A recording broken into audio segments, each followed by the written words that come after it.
ಸತ್ಯ ವಚನ ಭೂಮಿಗೆ ಬಂದ ವಚನ ವಚನ ಸತ್ಯ ವಚನ ಭೂಮಿಗೆ ಬಂದ ವಚನ ಆದಿಯಲ್ಲಿ ಇದ್ದ ವಚನ ನಮ್ಮ ನೋಡ ಬಂದ ವಚನ ವಚನ ಸತ್ಯ ವಚನ ಭೂಮಿಗೆ ಬಂದ ವಚನ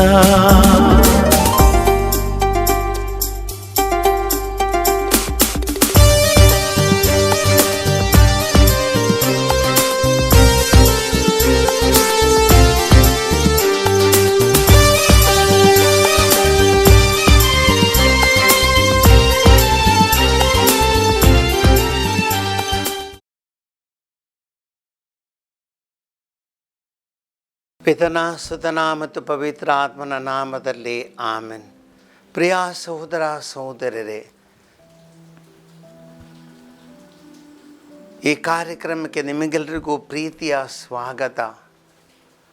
ದೇವರ ವಾಕ್ಯವನ್ನು ಧ್ಯಾನಿಸುವ ಈ ಕಾರ್ಯಕ್ರಮದಲ್ಲಿ ನಾವು ಇಂದಿನ ನಮ್ಮ ದೇಶ, ನಮ್ಮ ರಾಜ್ಯ ಮತ್ತು ನಮ್ಮ ಇವತ್ತಿನ ಪರಿಸ್ಥಿತಿಯಲ್ಲಿ ಯಾವ ರೀತಿ ಆಡಳಿತವಿದೆ, ಯಾವ ರೀತಿಯಲ್ಲಿ ಆಡಳಿತಕ್ಕೆ ನಾವು ಸಹಕರಿಸಬೇಕು, ಯಾವ ರೀತಿಯಲ್ಲಿ ಆಡಳಿತವನ್ನು ಸ್ವೀಕರಿಸಬೇಕೆಂದು ದೇವರ ವಾಕ್ಯದ ಮೂಲಕ ನಮಗೆ ಇವತ್ತು ಮನನ ಮಾಡಲೊಂದು ಅವಕಾಶ ಸಿಕ್ಕಿದೆ. ಇವತ್ತಿನ ದೇವರ ವಾಕ್ಯ ನಾವು ಸಿರಾಕನ ಗ್ರಂಥದಿಂದ ಕೇಳುತ್ತಿದ್ದೇವೆ. ಈ ವಾಕ್ಯದಲ್ಲಿ ನಾವು ಆಡಳಿತಗಾರರು ಎಂತಹವರು ಇರಬೇಕು ಮತ್ತು ಆಡಳಿತಕ್ಕೆ ಯಾವ ರೀತಿ ಸ್ಪಂದಿಸಬೇಕೆಂಬುದ ಒಂದು ಹಿತವಚನವನ್ನು ಇವತ್ತಿನ ದೇವರ ವಾಕ್ಯ ನಮಗೆ ನೀಡುತ್ತೆ. ಆದ್ದರಿಂದ ಈ ದೇವರ ವಾಕ್ಯವನ್ನು ಕೇಳುತ್ತಾ ಧ್ಯಾನಿಸೋಣ. ಒಳ್ಳೆಯ ಸಮಾಜ, ಒಳ್ಳೆಯ ರಾಷ್ಟ್ರ, ಒಳ್ಳೆಯ ದೇಶವನ್ನು ಕಟ್ಟಲು ಪ್ರತಿಯೊಬ್ಬರು ನಾವು ಶ್ರಮಿಸೋಣ. ಅಧ್ಯಾಯ 10 ಸಿರಾಕನ ಗ್ರಂಥ ವಾಕ್ಯ 1 ಕೇಳೋಣ. ಜ್ಞಾನಿಯಾದ ಅಧಿಪತಿಯಿಂದ ಜನರಿಗೆ ದೊರಕುವುದು ಶಿಕ್ಷಣ, ವಿವೇಕಿಯಾದವನ ಆಡಳಿತ ಕ್ರಮಬದ್ಧ. ಜನಾಧಿಪತಿ ಇದ್ದಂತೆ ಅವನ ಉದ್ಯೋಗಸ್ಥರು, ಗ್ರಾಮಾಧಿಕಾರಿಯಂತೆ ಊರ ಜನರು. ಪ್ರಜೆಗಳು ನಾಶವಾಗುತ್ತಾರೆ ಶಿಸ್ತು ಇಲ್ಲದ ಅರಸನಿಂದ. ರಾಷ್ಟ್ರವು ಅಭಿವೃದ್ಧಿ ಹೊಂದುತ್ತದೆ ಅಧಿಕಾರಗಳ ವಿವೇಕದಿಂದ. ಜಗತ್ತಿನ ಮೇಲೆ ಅಧಿಕಾರ ಇರುವುದು ದೇವರ ಕೈಯಲ್ಲಿ. ತಕ್ಕ ಅಧಿಕಾರಿಗಳನ್ನು ಒದಗಿಸುವವನು ಅವನು ಸೂಕ್ತ ಸಮಯದಲ್ಲಿ. ಮಾನವರ ಏಳಿಗೆ ದೇವರ ಕೈಯಲ್ಲಿದೆ. ನೀಡುವನಾತ ಅಧಿಕಾರಿಗಳಿಗೆ ತಕ್ಕ ಮರ್ಯಾದೆ. ದೇವರ ವಾಕ್ಯವಿದು. ಸಹೋದರ ಸಹೋದರರೇ, ಈ ವಾಕ್ಯವನ್ನು ಧ್ಯಾನಿಸೋಣ. ಇವತ್ತು ಯಾರೋ ಒಬ್ಬರು ಶಿಕ್ಷಣದ ಬಗ್ಗೆ ಒಂದು ವಾಟ್ಸಪ್ ವಿಡಿಯೋ ನಾನು ನೋಡಿದೆ ಬೆಳಗ್ಗೆ. ಎಲ್ಲಿ ಶಿಕ್ಷಣ ಎಂಬುದು ಮುರಿದು ಬೀಳುತ್ತದೋ ಆ ರಾಷ್ಟ್ರದ ಅವನತಿ ಅಲ್ಲಿಂದ ಆರಂಭವಾಗುತ್ತೆ. ಶಿಕ್ಷಣದ ಉದ್ದೇಶ ಅಥವಾ ದಾರಿ ಗುರಿ ತಪ್ಪುತ್ತೋ ಆ ರಾಷ್ಟ್ರದ ಗುರಿ ತಪ್ಪಿದಂತೆ. ಶಿಕ್ಷಣ ಎಂಬುದು ಏನು? ಈ ಶಿಕ್ಷಣ ಬಹಳ ಮುಖ್ಯ. ಆದ್ದರಿಂದ ಆಡಳಿತ ನಡೆಸುವವರು ತುಂಬ ಗಂಭೀರವಾಗಿ ಯೋಚಿಸಬೇಕಾದ ವಿಷಯ. ಇವತ್ತಿನ ಪರಿಸ್ಥಿತಿಯಲ್ಲಿ ವಿದ್ಯಾಭ್ಯಾಸ ಎತ್ತ ಹೋಗುತ್ತಿದೆ. ಇವತ್ತು ವಿದ್ಯಾಭ್ಯಾಸ ಎಂಬುದು ಮಕ್ಕಳ ಏಳಿಗೆಗಾಗಿಯೋ ಅಥವಾ ಕೆಲವರ ದುರುದ್ದೇಶಗಳಿಗಾಗಿಯೋ ಎಂಬುದೊಂದು ಸಂದೇಹ ಇವತ್ತು ನಾವು ಎದುರಿಸ್ತಾ ಇದ್ದೇವೆ. ಇಂತಹ ರೀತಿಯ ಚಿಂತನೆ ಇವತ್ತಿನ ಸಮಾಜದಲ್ಲಿ ಅಗತ್ಯವಿದೆ. ದೇವರ ವಾಕ್ಯ ಹೇಳುತ್ತೆ, ಜ್ಞಾನಿಯಾದ ಅಧಿಪತಿಯಿಂದ ಜನರಿಗೆ ದೊರಕುವುದು ಶಿಕ್ಷಣ. ಜ್ಞಾನಿಯಾದ ಅಧಿಪತಿಯಿಂದ, ಅಂದರೆ ಇವತ್ತು ನಮ್ಮನ್ನು ಆಳುವವರು ಎಂಥವರಿರಬೇಕು? ಜ್ಞಾನಿಗಳಾಗಿರಬೇಕು. ಬಹಳ ಮುಖ್ಯ ವಿಷಯ ಇದು. ಇವತ್ತು ಬಹಳ ಒಂದು ದುರ್ಗತಿ ಎಂದರೆ, ಯಾರೋ ಒಬ್ಬನು ದೇಶದ ಆಡಳಿತ ನಡೆಸ್ಬೋದು, ರಾಜ್ಯದ ಆಡಳಿತ ನಡೆಸ್ಬೋದು, ಯಾವುದೇ ರೀತಿಯ ಎಷ್ಟೋ ನಮ್ಮ ನಗರ ಪಾಲಿಕೆಗಳು ಅದು ಏನಾಗಿರ್ಬೋದು, ಎಂಥವರು ನಡೆಸ್ಬೋದು. ವಿದ್ಯಾಭ್ಯಾಸ ಬೇಕಿಲ್ಲ, ಹಣಬಲ ಇದ್ದರೆ ಸಾಕು, ಜನಬಲ ಇದ್ದರೆ ಸಾಕು. ಇಂಥ ಒಂದು ಪರಿಸ್ಥಿತಿ ಬಂದುಬಿಟ್ಟಿದೆ. ಆಡಳಿತದ ಬಗ್ಗೆ ಜ್ಞಾನ ಬಹಳ ಮುಖ್ಯ. ಇಡೀ ದೇಶದ ಪರಿಸ್ಥಿತಿ, ಇಡೀ ದೇಶದ ಜನರು, ಇಡೀ ದೇಶದ ಜನರ ಮನಸ್ಥಿತಿ, ಅವರ ಬದುಕುವ ಪರಿಸ್ಥಿತಿ, ಅವರ ಭಾವನೆಗಳು, ಅವರ ಆಸೆಗಳು, ಇವೆಲ್ಲವನ್ನು ತಿಳಿದುಕೊಳ್ಬೇಕಾದುದು ಒಬ್ಬ ಆಡಳಿತ ನಡೆಸುವವನ ಕರ್ತವ್ಯ. ಆಡಳಿತವನ್ನು ಹೇರುವುದು ತಪ್ಪು. ಆಡಳಿತವನ್ನು ನಡೆಸಬೇಕು ಜನರೊಂದಿಗೆ ಸಹಕರಣೆ, ಅವರ ಭಾವನೆಗಳನ್ನು ಬೆರೆತು. ಸಹೋದರ ಸಹೋದರರೇ, ಶ್ರೀಲಂಕಾ ದೇಶದಲ್ಲಿ ಇವತ್ತು ಏನಾಯಿತು? ಎಂತಹ ಪರಿಸ್ಥಿತಿ ಬಂತು? ಯಾಕಾಗಿ ಹೀಗೆ ಆಯಿತು? ಆಡಳಿತ ನಡೆಸುವವರು ಜನರ ಆ ಒಂದು ಹೃದಯದ ಆ ಭಾವನೆಗಳನ್ನು ತಿಳಿದಿಲ್ಲ. ಬರೀ ತನ್ನ ಅಧಿಕಾರ ನಡೆಸುವುದು, ತನ್ನ ಇಚ್ಛೆಯಂತೆ ನಡೆಸುವುದು, ತನ್ನ ಉದ್ದೇಶಗಳನ್ನು ಈಡೇರಿಸುವುದು, ಇಂಥ ಆಡಳಿತ. ಇಲ್ಲಿ ಶಿಕ್ಷಣ ಎಂಬುದು ಇಲ್ಲ. ಇಲ್ಲಿ ಬರೀ ಅಧಿಕಾರ, ನಾವು ಸಾಧಿಸಬೇಕಾದ ವಿಷಯಗಳು ಇಲ್ಲಿ ಬಹಳ ಮುಖ್ಯ. ಪ್ರತಿಯೊಬ್ಬರು ನಾವು ಚಿಂತಿಸಬೇಕಾದ ವಿಷಯ. ಆಡಳಿತ ನಡೆಸುವುದೆಂದರೇನು? ರಾಷ್ಟ್ರಕ್ಕೆ ಏನು ಬೇಕು, ರಾಜ್ಯಕ್ಕೆ ಏನು ಬೇಕು, ಜನರಿಗೆ ಏನು ಬೇಕು, ಇದನ್ನು ಯೋಚಿಸುವುದು.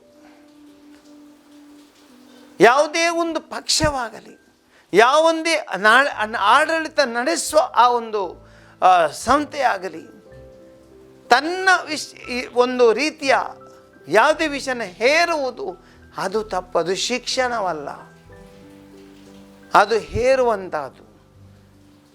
ಒಳ್ಳೆಯ ರೀತಿಯ ಆಡಳಿತ ನಡೆಸುವಂಥ ಅಧಿಪತಿ ಖಂಡಿತ ಜನರಿಗೆ ಬೇಕಾದುದನ್ನು ಕೊಡುತ್ತಾನೆ.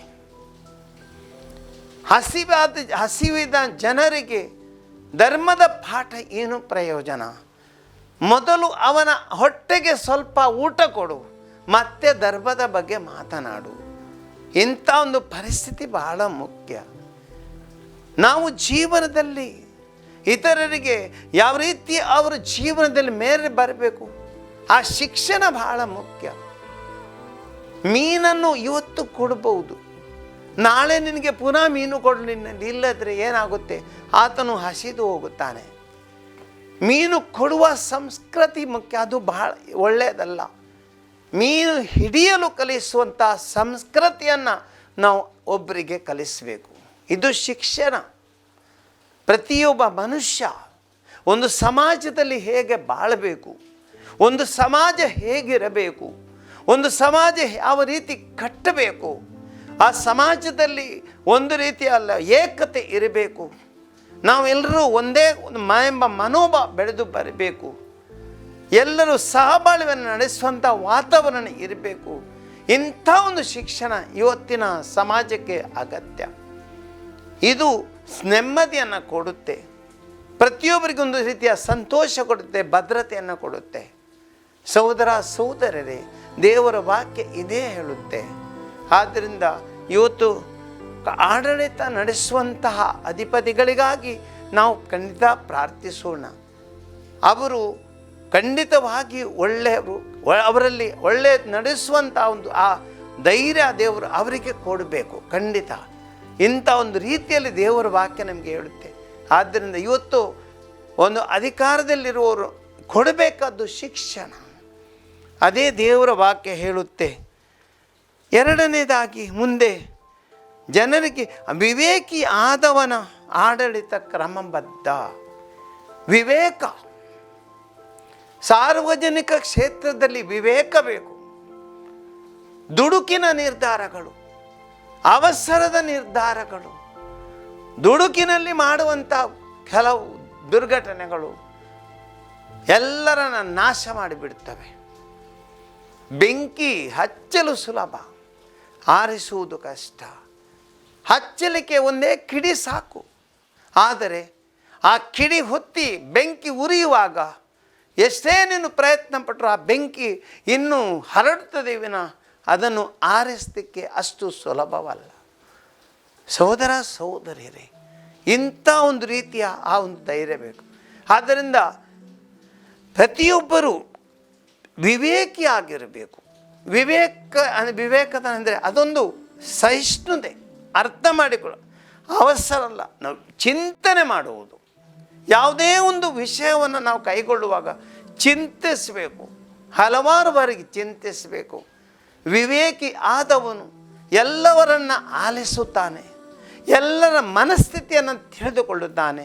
ವಿವೇಕಿ ಆದವನು ಸಹನೆಯನ್ನು ಅವನು ಕಳೆದುಕೊಳ್ಳುವುದಿಲ್ಲ, ಇತರರ ಪ್ರಭಾವಕ್ಕೆ ಒಳಪಡುವುದಿಲ್ಲ. ವಿವೇಕಿಯಾದವನು ತಾನು ಚಿಂತಿಸುತ್ತಾನೆ, ಎಲ್ಲವನ್ನು ಅವಲೋಕಿಸ್ತಾನೆ, ಅವಲೋಕಿಸಿ ನಿರ್ಧಾರವನ್ನು ತಗೊಳ್ತಾನೆ. ಇಂತಹ ನಿರ್ಧಾರಗಳು ಖಂಡಿತ ಕ್ರಮಬದ್ಧವಾಗಿರುತ್ತದೆ ಎಂಬುದನ್ನು ದೇವರ ವಾಕ್ಯ ಇವತ್ತು ಹೇಳುತ್ತದೆ. ಇದೇ ಮತ್ತೆ ವಿವೇಕಿ ಆದವನ ಆಡಳಿತ ಕ್ರಮಬದ್ಧ. ಆದ್ದರಿಂದ ಇವತ್ತು ಆಡಳಿತ ಎಂಬುದು ವಿವೇಕಿಗಳ ಆಡಳಿತ ಇರಬೇಕು. ಎಲ್ಲಿ ವಿವೇಕ ಇಲ್ಲ, ಎಲ್ಲಿ ಅಸಹಿಷ್ಣುತೆ ಇದೆ, ಎಲ್ಲಿ ಅವಸರ ನಿರ್ಧಾರಗಳು ಆಗುತ್ತವೆ, ಎಲ್ಲಿ ಒಂದು ರೀತಿಯಲ್ಲಿ ಸಹಿಷ್ಣುತೆ ಪ್ರತಿಯೊಬ್ಬರನ್ನು ನಾವು ಅರ್ಥ ಮಾಡಿಕೊಳ್ಳುವುದಿಲ್ಲ, ಅಲ್ಲಿ ವಿವೇಕ ಇಲ್ಲ, ಅಲ್ಲಿ ಆಡಳಿತ ಕ್ರಮಬದ್ಧವಾಗಿ ಇರುವುದಿಲ್ಲ, ಅಲ್ಲಿ ಅಸ್ವಸ್ಥತೆ ಇರುತ್ತದೆ, ಅಲ್ಲಿ ಗಲಭೆಗಳು ನಡೆಯುವಂಥ ಸಾಧ್ಯತೆ ಇರುತ್ತದೆ, ಗೊಂದಲಗಳು ಸೃಷ್ಟಿಯಾಗುತ್ತವೆ. ಆದ್ದರಿಂದ ಇದು ದೇವರ ವಾಕ್ಯ ನಮಗೆ ಹೇಳುತ್ತೆ, ವಿವೇಕಿ ಆದವನು ಖಂಡಿತ ಆತನು ನಡೆಸುವ ಆಡಳಿತ ಕ್ರಮಬದ್ಧ. ಜನಾಧಿಪತಿ ಇದ್ದಂತೆ ಅವನ ಉದ್ಯೋಗಸ್ಥರು ಗ್ರಾಮಾಧಿಕಾರಿಯಂತೆ ಊರ ಜನರು. ಸ್ಪಷ್ಟವಾಗಿ ಹೇಳುತ್ತೆ. ಸಹೋದರ ಸಹೋದರರೇ, ಒಬ್ಬ ಜನಾಧಿಪತಿ ಯಾವ ರೀತಿಯಲ್ಲಿದ್ದಾನೆ ಅದೇ ರೀತಿ ಅವನ ಉದ್ಯೋಗಸ್ಥರು ಇರುತ್ತಾರೆ. ಆದ್ದರಿಂದ ಒಂದು ರೀತಿಯ ಸಾಧ್ಯತೆ ಒಳ್ಳೆ ಕಂಡು ಬರಬೇಕು, ಒಳ್ಳೆಯವನಾಗಿರಬೇಕು. ಅಧಿಪತಿ ಎನಿಸಿಕೊಂಡವನು ಒಳ್ಳೆಯವನಾಗಿರಬೇಕು. ಆ ಒಳ್ಳೆಯತನ ಎಲ್ಲರಲ್ಲೂ ಹರಿದು ಹೋಗುತ್ತಿದ್ರೆ ಒಂದು ರೀತಿಯಲ್ಲಿ ನಾವು ಕಾಣುತ್ತೇವೆ. ಇವತ್ತು ಅನೇಕ ಸಂಸ್ಥೆಗಳ ಮುಖ್ಯಸ್ಥನು ಒಂದು ವೇಳೆ ಭ್ರಷ್ಟಾಚಾರಿ ಆದರೆ ಇಡೀ ಇಲಾಖೆ ಭ್ರಷ್ಟಾಚಾರ ಮಾಡುತ್ತೆ. ಯಾವುದೇ ಧರ್ಮದಲ್ಲಾಗಲಿ ಯಾವುದೇ ರೀತಿಯಲ್ಲಿ ಒಂದು ಚರ್ಚೆ ಆಗಿರ್ಬೋದು, ಎಲ್ಲಿ ಆಗಿದೆ ಒಬ್ಬನು ಆ ಆಡಳಿತ ನಡೆಸುವಂಥ ಒಬ್ಬ ಧರ್ಮಗುರು ಆತನು ಒಳ್ಳೆಯವನಿದ್ರೆ ಎಲ್ಲ ಒಳ್ಳೆಯದಾಗುತ್ತೆ. ಆತನು ಆಡಳಿತ ಹೊಂದಿ ಸಂಸ್ಥೆ ಯಾವುದೇ ಆಡಳಿತ ಸಂಸ್ಥೆಯ ಮುಖ್ಯಸ್ಥನು ಒಳ್ಳೆಯದಾಗಿದ್ದರೆ ಎಲ್ಲವೂ ಒಳ್ಳೆಯದಾಗುತ್ತೆ. ಒಳ್ಳೆಯ ಧರ್ಮಗುರು, ಒಳ್ಳೆಯ ಧರ್ಮ ಕೇಂದ್ರ. ಅದೇ ರೀತಿ ಒಳ್ಳೆಯ ಆಡಳಿತ ನಡೆಸುವವರು ಒಳ್ಳೆಯ ಇಡೀ ದೇಶ ಒಳ್ಳೆಯದಾಗುತ್ತೆ. ಇದೇ ದೇವರ ವಾಕ್ಯ ನಮಗೆ ಹೇಳುತ್ತೆ. ಆದ್ದರಿಂದ ಪ್ರತಿಯೊಬ್ಬರು ನಾವು ಚಿಕ್ಕ ವಿಷಯವಾಗಲಿ ಸಣ್ಣ ಸಂಸ್ಥೆ ಆಗಲಿ ನಾವು ಕುಟುಂಬದಲ್ಲೇ ಆರಂಭ ಮಾಡೋಣ. ಒಂದು ಕುಟುಂಬದಲ್ಲಿ ತಂದೆ ಎನಿಸಿಕೊಳ್ಳುವವನು ಒಳ್ಳೆಯವನಾಗಿರಬೇಕು. ಅಥವಾ ಒಂದು ಚಿಕ್ಕ ಸಂಸ್ಥೆಯಲ್ಲಿ ಸಂಸ್ಥೆಗಳಲ್ಲಿ ಆಡಳಿತ ನಡೆಸುವಂಥ ಅಧ್ಯಕ್ಷನಾಗಿರುವಂತಹವನು ಒಳ್ಳೆಯವನಾಗಿರಬೇಕು. ಅವನು ಒಳ್ಳೆಯ ಎಲ್ಲರೂ ಅದೇ ರೀತಿ ಪಾಲಿಸ್ತಾರೆ. ಅವನೇ ಕೆಟ್ಟ ದಾರಿ ಹಿಡಿದರೆ ಎಲ್ಲರೂ ಕೆಟ್ಟ ದಾರಿ ಹಿಡಿಯುತ್ತಾರೆ. ಆದ್ದರಿಂದ ಭಾಳ ಮುಖ್ಯವಾದ ವಿಷಯ ಸಹೋದರ ಸಹೋದರರೇ, ಒಂದು ರೀತಿಯಲ್ಲಿ ಎಂಥ ಒಂದು ಒಳ್ಳೆಯ ಸಮಾಜವನ್ನು ಕಟ್ಟಬೇಕು, ಒಂದು ಒಳ್ಳೆಯ ಪರಿಸ್ಥಿತಿಯಲ್ಲಿ ನಾವು ಜೀವಿಸಬೇಕೆಂದರೆ ಖಂಡಿತವಾಗಿ ನಮ್ಮ ಮನಸ್ಥಿತಿ ಒಳ್ಳೆಯದಿರಬೇಕು. ಜನಾಧಿಪತಿ ಇದ್ದವನು ಅವರು ಒಳ್ಳೆಯವರಾಗಿರಬೇಕು. ಪ್ರಜೆಗಳು ನಾಶವಾಗುತ್ತಾರೆ ಶಿಸ್ತು ಇಲ್ಲದ ಅರಸನಿಂದ. ಪ್ರಜೆಗಳು ನಾಶವಾಗುತ್ತಾರೆ ಶಿಸ್ತು ಇಲ್ಲದ ಅರಸನಿಂದ. ರಾಷ್ಟ್ರವು ಅಭಿವೃದ್ಧಿ ಹೊಂದುತ್ತದೆ ಅಧಿಕಾರಿಗಳ ವಿವೇಕದಿಂದ. ಬಹಳ ಸ್ಪಷ್ಟವಾಗಿ ದೇವರ ವಾಕ್ಯ ಹೇಳುತ್ತೆ. ಪ್ರಜೆಗಳು ನಾಶವಾಗುತ್ತೆ ಶಿಸ್ತು ಇಲ್ಲದ ಅರಸನಿಂದ. ಒಂದು ಅರಸನಿಗೆ ಶಿಸ್ತು ಇಲ್ಲವೆಂದಾದರೆ ಇಡೀ ರಾಷ್ಟ್ರ ನಾಶವಾಗುತ್ತೆ. ಇವತ್ತು ಉತ್ತರ ಕೊರಿಯಾದಲ್ಲಿ ಒಂದು ಪರಿಸ್ಥಿತಿ ಇದೆ. ಒಂದು ಸರ್ವಾಧಿಕಾರಿಯಾದ ಕಿಮ್ ಜೋಂಗ್ ಯುನ್ ಆತನೊಬ್ಬ ಒಂದು ರೀತಿಯ ತನ್ನ ಇಚ್ಛೆಯಂತೆ ಆಡಳಿತ ನಡೆಸುವಂಥ ಒಂದು ರಾಷ್ಟ್ರದ ಒಡೆಯ. ಆದರೆ ಅಲ್ಲಿ ಏನಂತೆ ಪರಿಸ್ಥಿತಿ, ಜನರ ಒಂದು ಪರಿಸ್ಥಿತಿ ಬಹಳ ಒಂದು ಕಷ್ಟದ ಪರಿಸ್ಥಿತಿ. ಆದ್ದರಿಂದ ಪ್ರಜೆಗಳು ನಾಶವಾಗುತ್ತಾರೆ. ಯಾವೊಬ್ಬನು ಆಡಳಿತ ನಡೆಸುವನು ಒಳ್ಳೆಯವನಾಗಿರಬೇಕು.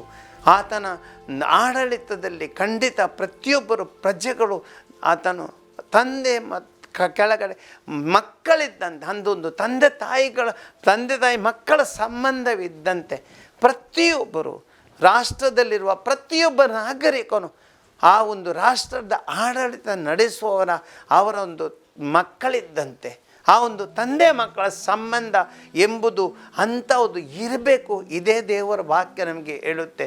ಅದನ್ನು ಸಹೋದರರೇ ಬಹಳ ಮುಖ್ಯ.